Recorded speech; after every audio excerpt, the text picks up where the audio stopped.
Hello, my name is Jason Evans, District Chief for Manatee County EMS, and I'm very excited to be bringing on this revolutionary new piece of equipment, the Zoll Autopulse. It will assist our EMTs and paramedics with delivering consistent and high-quality compressions. To facilitate the training on the Autopulse, Xandra Evans from Zoll was kind enough to come down and do a Train the Trainer course for us. We were able to capture that on video, so that's what you're about to see. So please give Xandra your utmost attention. Take it away, Xandra. Get a new life band. Should look just like this inside a package. So when you get it out of stock, wherever you guys get your supplies, this is how it will be sent or supplied to you guys. When you go to put it in the device, you'll have removed it, and I'll put this one in and then remove it so you guys can see how to remove it. If you look at the band, there is an arrow and a yellow circle. On the device, there's a yellow circle and an arrow. Those are to match up, so you know that you're aligning it properly. The easiest way, I always just open it so it doesn't get in my way. There's also two ends to the pin. There's a notched end and then like a longer angled end. The notch, or the shorter end, is the end that goes to the short side of the board. This little angled or longer end is the side that points towards the longer side of the board. So when you go to slide it in, there's actually a groove inside the drive shaft. That slides in there, so you push it all the way forward, and then this will click down. You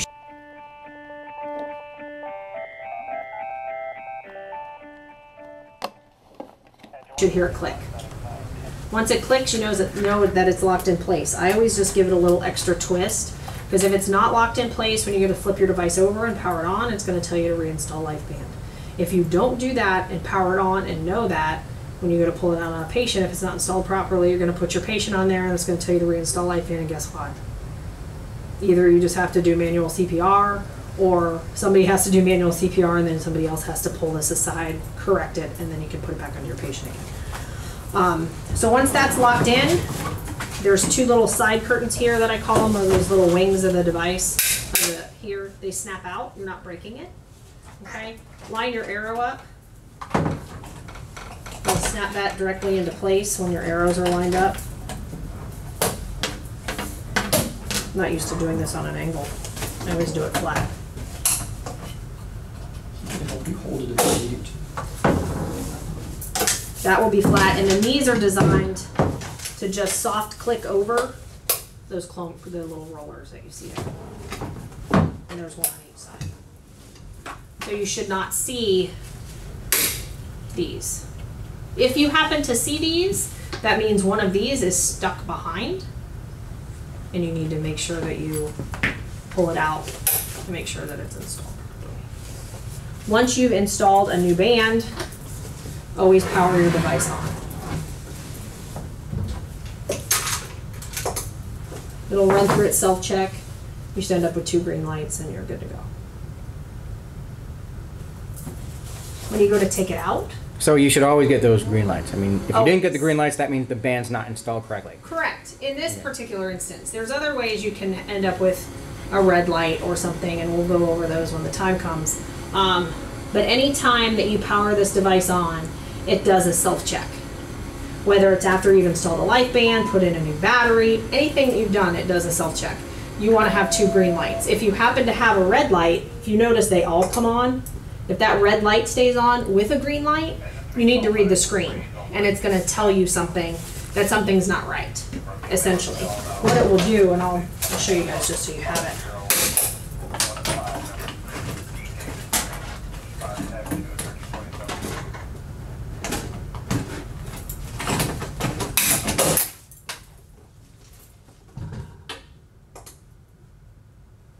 Red light. Red light. So now, for me, as the medic on my truck, I need to see what it says. It says reinstall life band and press restart.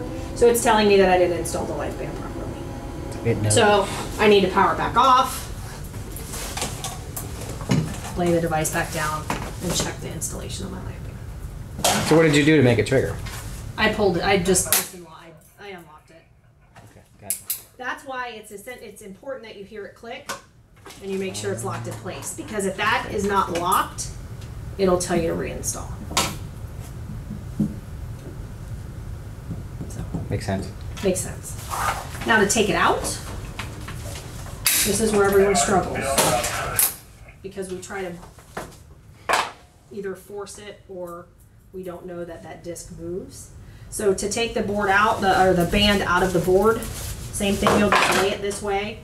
I always undo these clips first, pinch these two, and then pull it straight up. Inside is the white disc. The way that I like to do it is if you use both hands, straight, because there's a notch in here. You push the disc in, and then you can take it out. This whole thing, as we talked about before, is trash. And then you get a nice, pretty new one. So, You would normally only be removing the band after you've transferred your patient. Correct. If you just worked code and. yep. This will be during getting your device ready for use to put back in your truck and move on to your next call. So.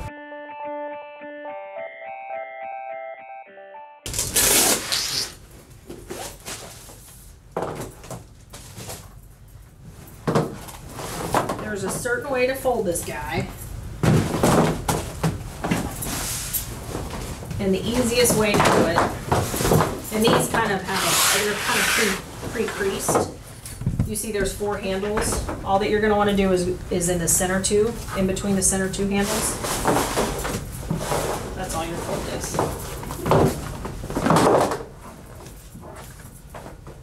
And the idea behind this, and when we show you how to actually deploy it, is when you put your Autopulse on here, when you go to put this underneath your patient, this slides out.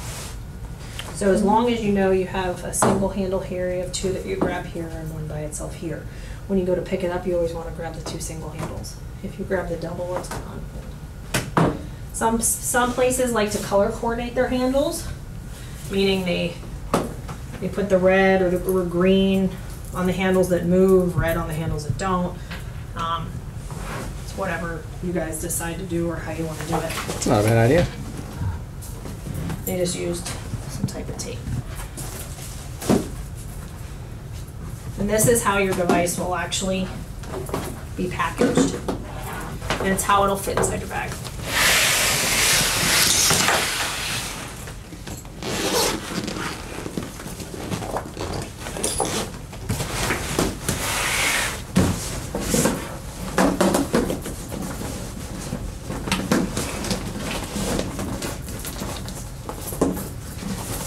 Your extra battery.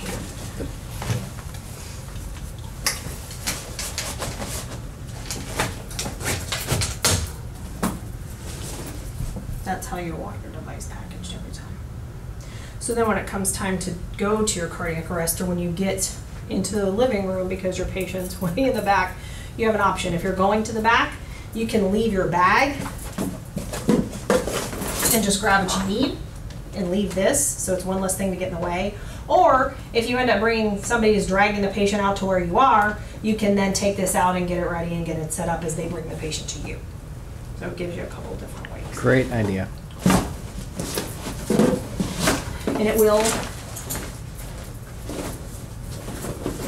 zip close with it in there.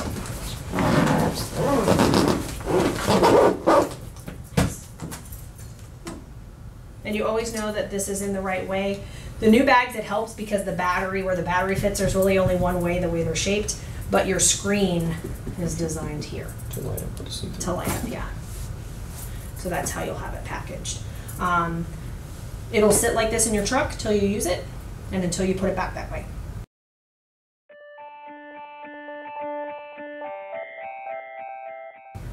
When you guys go, there is a daily checkout that we ask you to perform every day on this device. Did you guys have 3 batteries per device, or do you have 4? I'm pretty sure it's 3. I think it's 3. Mm-hmm.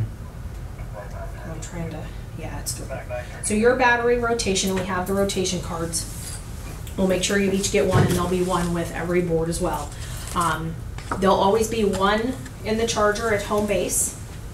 There'll be 2 at the device. Okay, so you guys will follow the top rotation on your card. It's the 3 battery rotation. So your device, when you go to check it out in the morning, you'll open it up.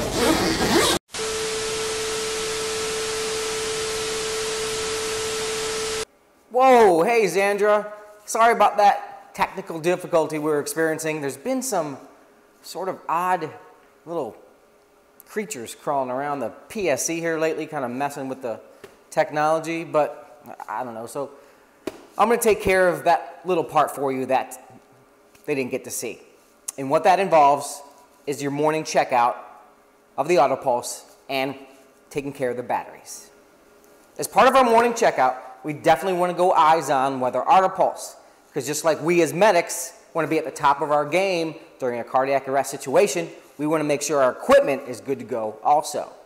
So we'll open up the case and we'll power on the Autopulse. And when we do that, we want to look at the screen. And there's a battery indicator there. And we want to make sure our battery is fully charged. And in this case, it's not. So we'll do a little shot of that so you guys can see what it looks like. All right, here's the screen on our Autopulse. So we want to power it on. And as it powers up, we always want to see 2 green lights and no red lights. But in this case, we have a red light. And you can see it's because our battery is dead. Here's the battery indicator, and here it says replace battery. So we're going to replace the battery. So if our battery within the device is not fully charged, remember we want to start the day with a fully charged battery. We'll power off the device, and we'll take out the battery. Then within the station, we're going to have our battery charger. It's going to look just like this. It'll be plugged in at the station at all times. It'll have 2 ports for charging the batteries. So we want to take the dead battery, place it into the charger. Then we want to take out the fully charged battery. Within our kit, we're going to have our spare battery, which should also be fully charged. So we'll take our spare battery, double check to make sure it's fully charged. To do that, you're going to look at this little battery indicator right here. So you push the green button, and it should show fully charged.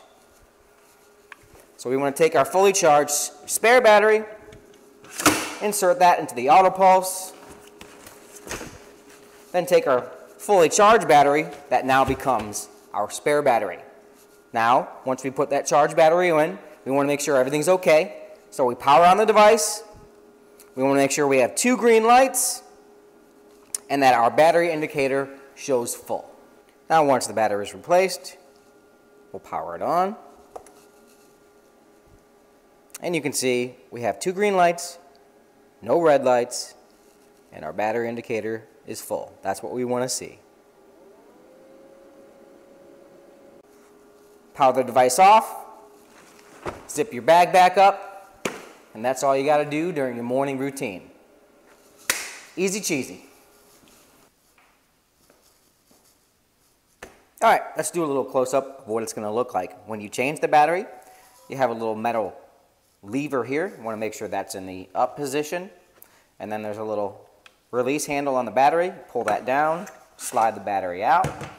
Take the new battery, send it home, put the lever back down. Good to go. And just a quick look at our battery charger. You can see we got a bunch of lights here. This means the device is on, and then you have an amber light on each side. These 2 amber lights are on because both batteries need charging and are charging. And this is what the batteries look like when they're fully charged. We got 2 green lights, so they're both good to go.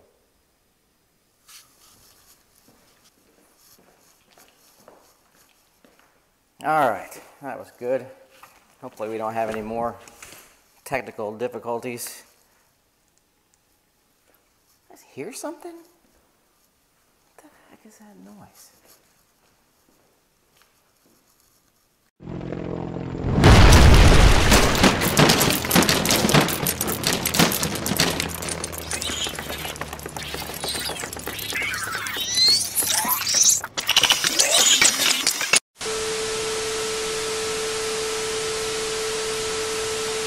this and this will match. Once that's done, shut it off. Put it away. And that's all your self-check entails. You really don't even have to take it out of the bag. You just have to lift it up enough to get the battery out, put a new one in, power it on, and turn it on. What that does is it records the serial number of the battery that's in the board. It performs the self-check that it knows it's okay.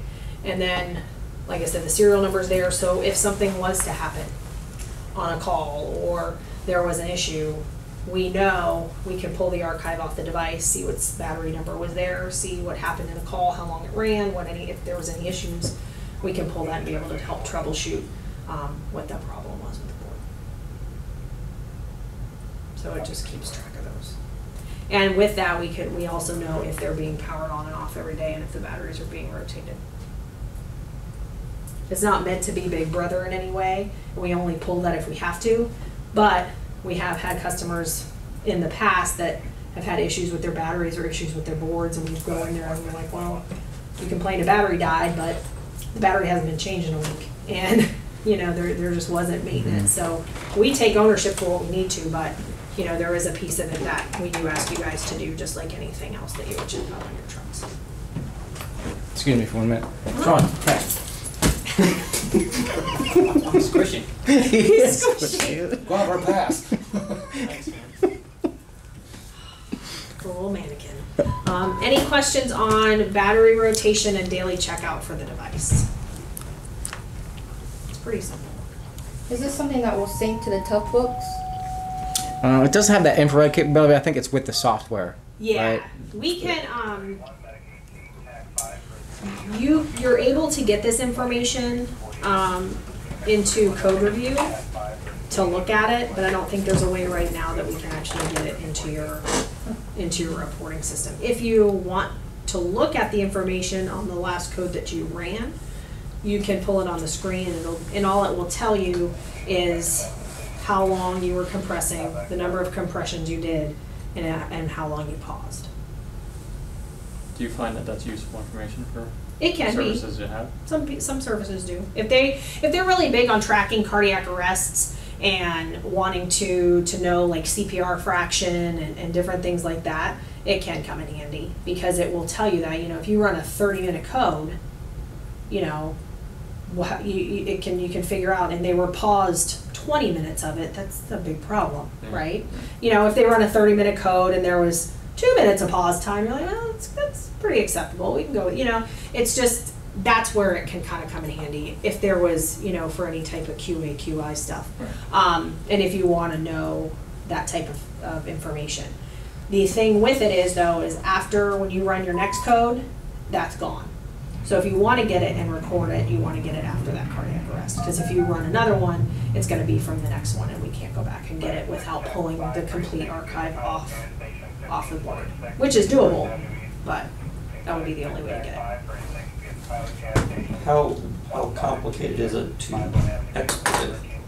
It's not. You just have to have the dongle, the IR dongle, to do it, and code review to look at it. And code review is a free software. It's free software.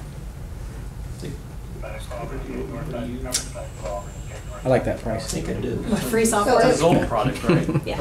It will, when you look at it to do the review, it'll tell you what time you turn the Autopulse on and what time it started doing compressions for reporting purposes. Mm-hmm. Like, this one probably won't say anything. All I'm thinking.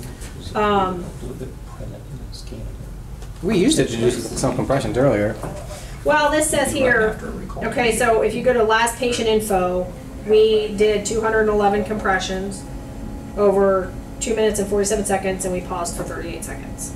That's the information that you'll get directly from this at the end of your call, however long your call ends up being. Most likely it's going to be longer than 2 minutes and 47 seconds. Oh. It pauses itself? It does for ventilations when it's in 30-2 mode. Once you have your advanced airway and you switch it to continuous, you're responsible for pausing it every 2 minutes or however, you know, when you're tracking for your pulse checks and your rhythm checks. And it has a timer, and as we go through a code, it alerts you. If you pause more than 10 seconds, it starts beeping at you. If you get to 30 seconds, it doesn't stop beeping at you. So, and it's pretty obnoxious, because I know that beeping drives me insane. So when I hear it, I'm like, some people can tune it out, but I hear it and I'm like, ah. I can sleep through an alarm clock. No way. So, And defibrillating while the device is running, that's perfectly Yeah. acceptable, right? So as it's pumping, you can defibrillate. You can. So you can pause it, check pulse, no pulse, turn it back on, and then do what you gotta do. Yeah, and Right. everybody does a little bit different. We have departments that shock through compression. We have departments that pause. It's really what you guys want to do. You do sometimes, and I think I've had it happen to me once. Depending on how much the patient moves, the device. If the patient misaligns too much due to the defibrillation, it may stop and you may just have to realign the patient. And that's why some people will stop and other times it won't do it at all. But what we do recommend is that if you do pause, you do check for a pulse, you realize there is no pulse and you have a patient that's in VFib or VTAC, we recommend restart this while you're charging and messing with your monitor. Once your monitor is at, whatever joule setting you're getting ready to shock at, then you can hit pause, defibrillate, and resume. So if you do pause during defibrillation, you're still at a very minimal time. Your pause isn't going to be more than 5 seconds. That's the same. That's basically HA standards when you're charging. Right. And the thing is a lot of people don't do that because they don't think. They're like, oh, we pause, we look, we got VFib, charge, and then everybody forgets about the dead guy that's not getting CPR. And some monitors, depending on what you're charging to and how, if your battery's getting low, whatever, it can affect that. So your charge times can vary. So we just always recommend restarting it.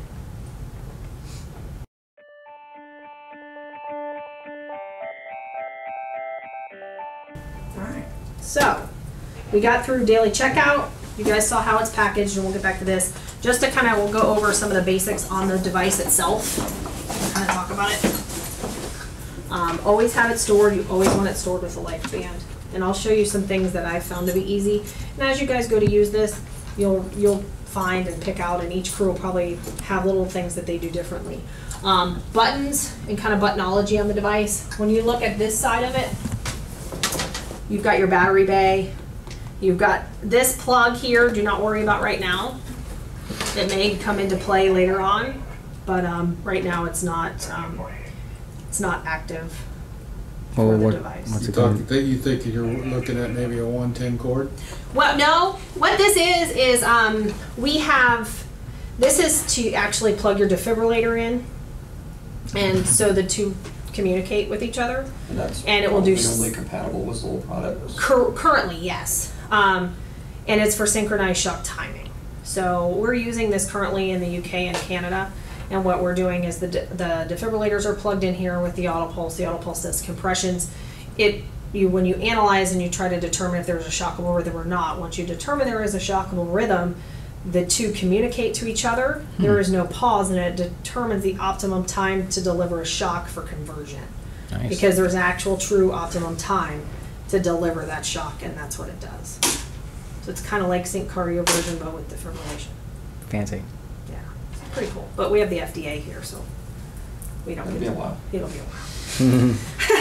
But that's what these are for. But all the devices are wired for it and set up for it. So let's say, this does become available, and let's say they, for some reason, I'm good and I get you guys to switch to Zoll monitors. You guys will be money and you'll be set to go and everything will work. Will they come out with it where it's compatible with other monitors? At some point, I'm sure if it gets approved, they probably will. Because we have a lot of customers that use this that don't use our monitors. So it would be beneficial, I'm sure. But we don't know that. They don't tell us anything when it comes to that stuff because it's a ways out for approval. But people always wonder what this is because they know something can plug in here.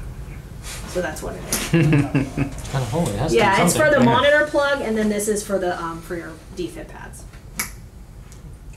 So that's what that is. Interesting. Yeah, this is your little IR port, your little IR window here, and then your battery well here for your battery. This little latch here It used to matter when we had the old nickel metal hydride batteries because the latch was here. It wasn't as secure of a latch as that battery. So it helped because people like me like to put their fingers here when they pick this device up, and it used to unlock the old batteries. So this was like an extra security measure to keep the battery from coming out. Some boards, they don't even have one there, but that's why that's there. So your on-off button is behind here.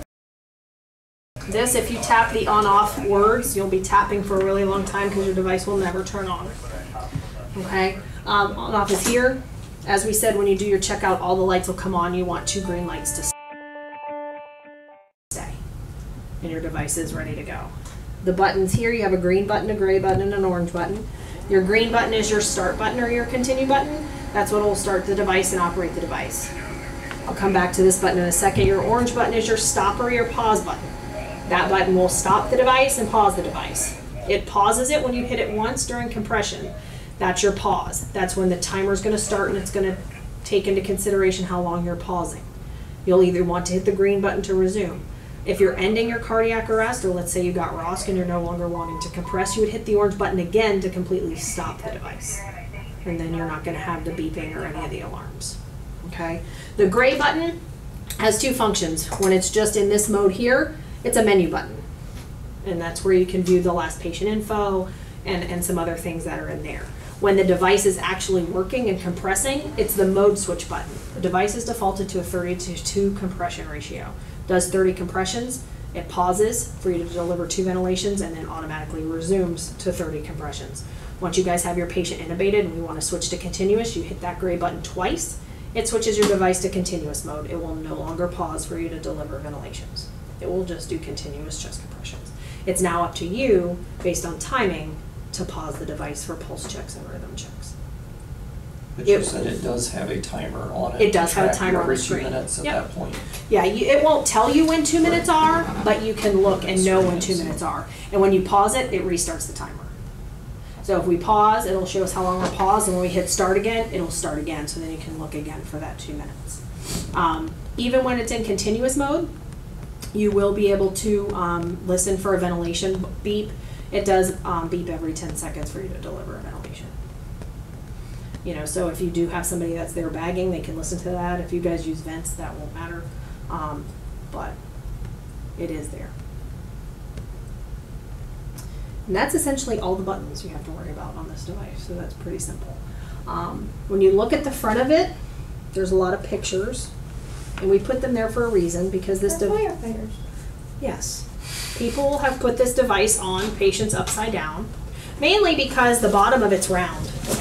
And so you think round, you think head, right? Well, Yeah, like a backboard. Right, Yeah. doesn't work that way. Because if you put the patient's head here, I'm not saying the device isn't going to work. It's going to be really hard to access your controls and change your battery if you need to. So the head is designed to go here. It doesn't necessarily have to fit perfectly on this yellow dot here, but it's just directional so you guys know where the head goes. The shoulder alignment and silhouette is also to show you a key placement indicator, and that's the yellow line. Okay, the yellow line is designed to be an axillary line. Okay, that should be, as you see in this picture, directly under the patient's armpit or within 2 finger widths of the patient's armpit. Okay, because this band actually covers 104 square inches of the patient's chest. So we want to have this at the armpit level to be able to compress in the right spot. So your patients, you may have some patients that were designed for the Autopulse and their shoulders line up and they match perfectly to this person that's on here. Others, you'll realize they're not even close. So as long as you're lining up the yellow line to the armpit, you'll be in the right place. This right here is, there's 2 load cells here. This is part of the sizing mechanism and the actual workings of how the device performs and sizes the compressions. It's important that when you lay the patient on here, you lay them evenly on here. It's really important that your patient is naked from the waist up. The only thing that's designed to be between a patient and an Autopulse is your defib pads. Doesn't matter what placement you use, whether you use anterior, posterior, apex sternum, doesn't matter. But that's the only thing that's designed to be on here. Because even if something as small as a t-shirt that you cut off gets balled up on one side of the patient behind the back, and the patient's now sitting like this on the load cells, it's going to cause it to miss size, and then you're going to be like, what the heck, why isn't it working? and it's something that simple. So we recommend that you make sure that they have on no clothes from the waist up, if you're lucky enough for them to even have on clothes. So, but that's what these do, and there's actually, you can kind of hear them in here, and that's what that's designed for. Okay, and then this is just, it's kind of slopes, so when you're able to get the patient on the device. And then if you look at the band also has that same yellow line on it. So even if you can't see this yellow line anymore, if you have your band at a 90-degree angle or perpendicular to the device and that yellow line draws straight from armpit to armpit, you know you're in the right spot. Okay? And then this, the tab is roughly, if you have this in your armpits, the tab's right where your hands would be if you were to do a sternal compression. It's just another way to kind of check your placement. Any questions on that? No, ma'am. Okay. The only thing I don't have attached here is what these, and that's the shoulder harness, which is right there, so if you want to throw it to me. This is the shoulder harness for the device.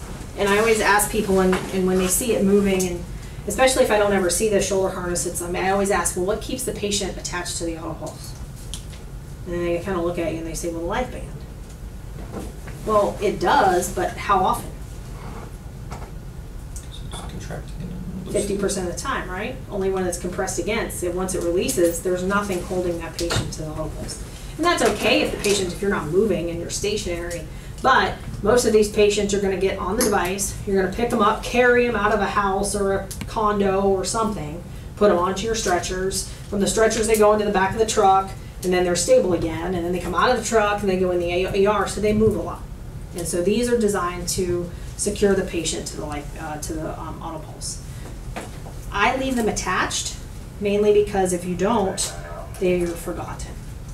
People forget to grab them out of the bag, and then they forget to use them. It's kind of like out of sight, out of mind. So I always just leave them attached, because there's plenty of space, even if you have your patient intubated, that you should be able to get this up and over their head. Because these extend out quite a bit. So I mean, you've got a lot of space to pull this over somebody's head. You know, you would have to just, remove a BBM if you had one attached, but this you can easily get over their head. When we put it on a patient, I'll show you how it hooks up, but the yellow straps hook to the yellow line, and they go underneath the patient's armpit. So when we hook up a person, or patient, or mannequin to this device, we'll show you guys exactly how that works. Sean. But they are important to have because they do prevent the patient from moving. Because there's only 3 things that are really going to cause this device to stop on you guys. And that's either the life band itself, meaning it's twisted or it's not installed properly, the patient, due to the fact that they're not positioned properly or they're just too big or too small, or your battery, meaning it's either not completely engaged or it dies. Did you say too big or too small for the patient? Is there a pretty close range? This device is designed for adult, non-traumatic cardiac arrest. Okay, what do we mean by adult? 18 years of age or older. That's what it is approved for by the FDA. That's what we're allowed to, as a manufacturer, say this can be used on. I have other services that use this device on any patient that will fit on it, because their medical director has made that decision to use the device off-label. Because you can have a 16 or 17-year-old that's 6'4", 230 pounds and drops dead on a football field, and they make the decision to use it on that particular patient. Their doctors, they can choose to use medical devices off-label if they choose. That's up to them. As a manufacturer and as a representative of Zoll, I can only tell you you're allowed to use it on a patient age 18 years of age or older. You know, because it's really difficult to run a cardiac arrest study or a trial for equipment on kids. You know, because they just don't normally. That's too infrequent, yeah. Yeah, they don't normally go into cardiac arrest. So, and non-traumatic. What do I mean by non-traumatic? This device, I'm sure you guys know, but if you don't, it moves a lot of blood. Okay, so if you have a patient that has some type of blunt force trauma or penetrating trauma specifically to the head, neck, or torso, and they're bleeding out, if we use this, we're just gonna help them bleed out faster. So it's not designed to be used in those types of situations. Is there like a minimum weight that usually it won't work? The weight is 300 pounds of patient weight on board. Okay, so it's not necessarily meaning a 300-pound patient per se. And why there's regulations to that is this isn't meant to be like a true extrication device, and anything that is an extrication device, of course, has to have weight parameters on it. It will fit a patient. I like to go by chest size and circumference a little bit more because it seems to be a little more accurate. Because I've had a 420-pound patient on this device and it worked fine, all because of the weight distribution of that particular patient. It's circumference. It will fit a patient with a minimum of a 28-inch chest up to a 52-inch chest. I know we don't run around and take tape measures out of our pockets and measure our patients. I feel like a tailor. However, you know, we all kind of have a good judge of, if you look at this, 28-inch waist. Everybody's over 52. you know, if you look at this and you think, is my patient's chest going to fit under here? Because it's actually a lot of space. And chest circumference goes by, if you were to take a tape measure and go around the top of your back, under your armpits, and across the top part of your chest is where that measurement comes from. So when you hold that up, that's 52? This way. You gotta remember your patient's laying down. Yeah. So when you, and I've had people and I've had guys and say, oh, well, you know, they talk about their bunker coats at 56 or this or that. That's not their chest size. That's their jacket size. And I've had some pretty big guys lay on this and close when they're like, oh, this is not gonna fit me. You know, and it actually does. It fits a bigger patient than you really think it will. So I always give it a shot because it's gonna know, it's smart enough to know if it can work or not. Because if there's, with a large patient, if you can get this closed, and these have to line up, okay, you can't cheat these to try to get a few extra inches because it'll just pop open. If this will close, you know, and it's not like screaming, it should work.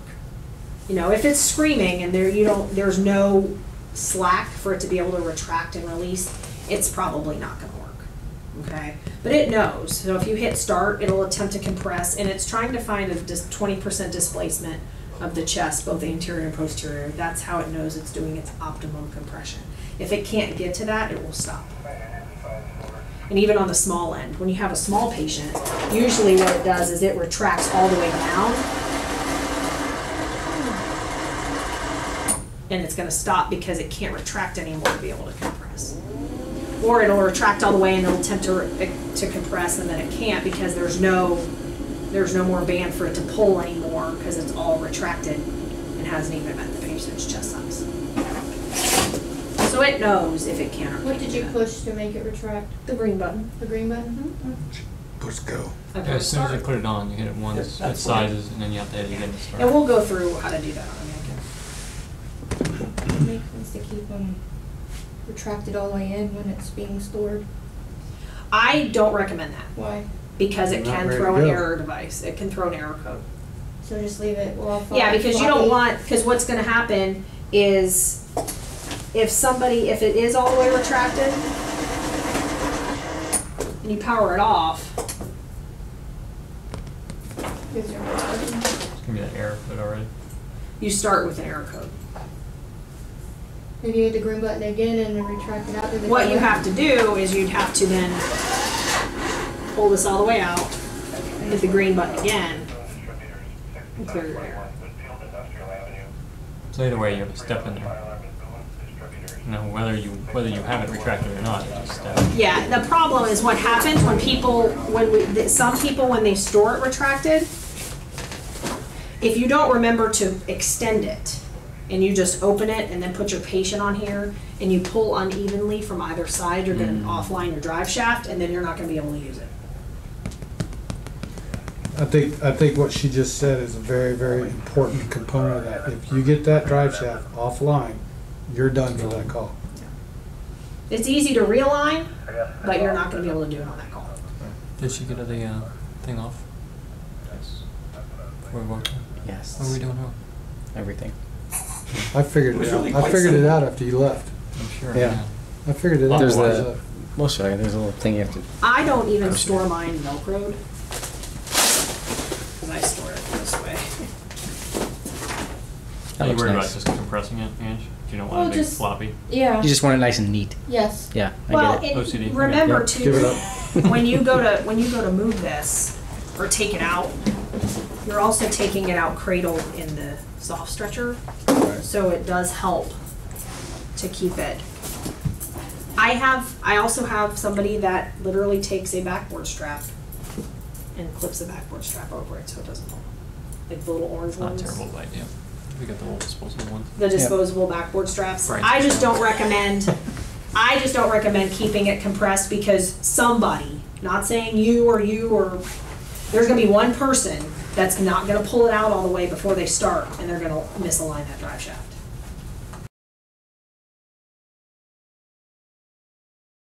Ideally, you wanna bring this to the small of the patient's back and you wanna sit the patient up or have somebody just somehow just slightly lift them enough to put this behind them. It's much easier than trying to roll a patient on it because it's easier to get them on there in one shot.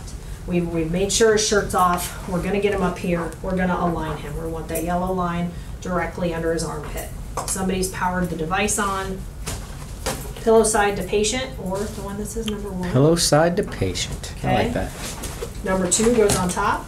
I always like to grab it like this to do this because then you never misalign your Velcro. Because otherwise, if you don't and you gotta peel it back up and really, because it is pretty thick and it sticks well, so I just always kind of grab it like that, so in one shot. Pull it straight up just to make sure 1, it's fully extended, and 2, you don't have any twists, and set it on the patient's chest. Once you set it on the patient's chest, there's no need to touch it, hold it, do anything with it. Okay, I always tell people, think of it like an AED. When we put an AED on a patient, go back to the basics here, you hit analyze, you just kind of stand back, because it's trying to analyze the patient's heart rhythm. Any movement, anything can be misinterpreted. Same thing with this device. It's trying to analyze the patient's chest circumference to deliver the perfect chest compression for this patient. So when you hit the green button, it's gonna size. It pauses so you can visually see that you're happy with where it is, right? And then it starts. And now you're done to do anything else you want. At this point, it's a good time to get your chest straps on. Somebody might be getting an IV or doing whatever. These would go over the arm and clip under the armpit if you had arms.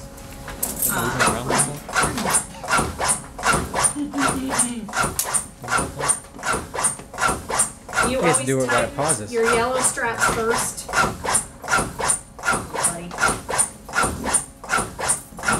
And then your black. Ready? Breathe. Breathe. And then ventilate. Plenty of time. And it just That's continues. well, In this time too. frame, we're a minute in now. If somebody's intubating a patient, we can you switch to could- continuous you by could- pressing I the don't green think button twice. They're going to be moving that much that you And can't. now it's no longer gonna stop. It's gonna beep though. If you're at all curious of what it feels like, Oh, yeah. I was doing that this morning. it's not that Put bad. your hand in there, it's not that bad. Just, you're not gonna ever do that on a real patient, but if you're curious, you can't, that's the only CPR device that you can actually do. Any of the others will break your hand. It's the same exact force of compression, it's delivered over a larger surface area. So it's literally less than 2.5 pounds per square inch of pressure on the patient's chest at any given point. do you find folks do IOs? And if you're with head still, you know what? does it matter? It doesn't really matter. A lot of times people will wait because if you let this pump for like a minute, you'll be able to get vascular access. Good point. Didn't think about that. Here comes your Rule pauses. number 2. Yes. There's your first 10-second beat for a pause. 2 minutes of auto pulse before you pull out and That's I 20 go. seconds, beep, beep. 20 Rule number seconds. 2. Beat, Yep. beat. I have an idea. Come 30 seconds. Dead guy's like, hey, Angry. What about me? what about me? I want to come back to the party. and it's just gonna keep going Love beeping noises. Favorite. until you do something. And if you notice when I did, the pause is there. To restart it, it's already in position. If you hit the green button once and hit it again, it'll start automatically. Otherwise, there's a delay, and that delay is just so you can check and make sure you're happy with the alignment of the patient. The other thing that I like to do, and I used to do this on codes when I would use it, is prior to that pulse check and that rhythm check, when you know you're coming up on that time, I would feel my pulse ahead of time. This thing gives you a phenomenal pulse. So have it, locate it, know where it's at. So then when you hit pause, do I have a pulse, yes or no? What's on my monitor? Oh, VFib, sweet. I'm gonna start this up again. That was 4 seconds. That was good. Now I can hit charge on my monitor. And then at that point, and then whatever you guys choose, you can defibrillate, clear everybody, or you can have it, okay, it's charged, stop, everybody's clear, shock, okay, resume. And then you're roughly there again at like 3 seconds.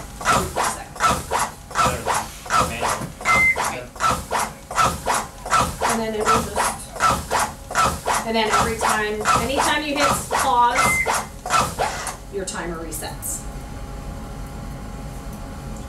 And then you hit resume, so then now you know you're back on your next 2 minutes. So whoever's at the head or bagging or whatever can be like, okay, we're at minute 50 or 2 minutes is coming up.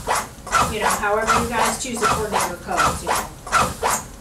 However you guys work it. Just remember, it's not, like, and I'm not here to tell you what to do. You guys know how to run codes. You guys have your own protocols. You just, this is an awesome tool just to integrate in and make it easier for you guys. You know, and it'll take you the first few times to get used to it, until you get your rhythm down to using it, and then it's just, then you'll be like, well, I can't. And then when it comes to a patient you can't use it on, you're just like, oh, now you got to do CPR, and then you forget how tiring real CPR is. Thank you very much, Sandra, for sharing all that great information with us about the Zoll Autopulse. I hope you guys find it to be another great addition to your paramedic toolbox. And again, if you guys have any questions, please contact training. Thanks and take care.